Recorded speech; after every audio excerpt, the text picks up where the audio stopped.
Hi hello friends, welcome to my channel. Video చూసే అందరూ ఎలా ఉన్నారు? మేమైతే చాలా బాగున్నాము. ఈరోజైతే నేను మా పిల్లల కోసం క్యారెట్ దోశ అయితే చేస్తున్నాను.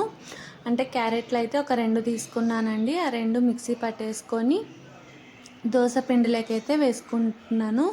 కొంచెం సాల్ట్ వేసుకొని ఇలా నున్నగా మిక్సీ అయితే పట్టుకోవాలి. తురిమి కూడా వేసుకోవచ్చు, కానీ మా పిల్లలు పెద్దగా తినరండి. పైన కనిపిస్తూ ఉంటే ఇంకా తినరు కదా, ఇలా చేస్తే తినేస్తారు కదా అన్న ఉద్దేశంతో అయితే నేనైతే ఇలా ప్రిపేర్ చేస్తున్నాను అనమాట వాళ్ళ కోసము.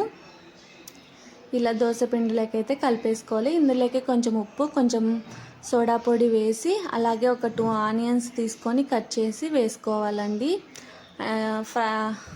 కట్ చేసి వేసుకొని ఒక పక్క స్టవ్ మీద వచ్చేసి ఫ్రై ప్యాన్ పెట్టుకోవాలి. అంటే ఇది దోశలాగా సల్పాగా కాకోకుండా మందంగా దిబ్బ రొట్టె అంటాం కదా, అలాగైతే నేను ప్రిపేర్ చేస్తున్నాను అనమాట. ఆనియన్స్ అన్నీ వేసాం కదా, బాగుంటుంది అన్న ఉద్దేశంతో చేస్తున్నాను. అలాగే ఆయిల్ హీట్ అయిన తర్వాత కొంచెం ఒక 4 గరిటెల పిండి అయితే వేసుకోవాలండి దాంట్లోకి. ఎందుకంటే మందంగా రావాలి కదా, అందుకనేసి 4 గరిటెలు అయితే వేసాను నేను. 4 గరిటెల పిండి వేసుకొని నేను సిమ్లోనే కుక్ చేసుకోవాలండి. దీన్ని సిమ్లో పెట్టేసి 5 to 10 మినిట్స్ అయితే మూత పెట్టేసుకొని కుక్ చేసుకోవాలి. చూడండి, ఇలా హోల్స్ పడి అంతా ఆవిరంతా పోకోకుండా కుక్ చేసుకోవాలన్నమాట.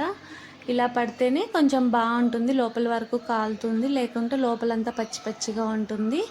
ఇంకా తిరిగేసుకొని ఒక 5 మినిట్స్ పెట్టేసుకుంటే సరిపోతుందండి. అలాగే ఇందులోకి అయితే పల్లి చట్నీ, టమోటా చట్నీ ఏదైనా చాలా బాగుంటుంది.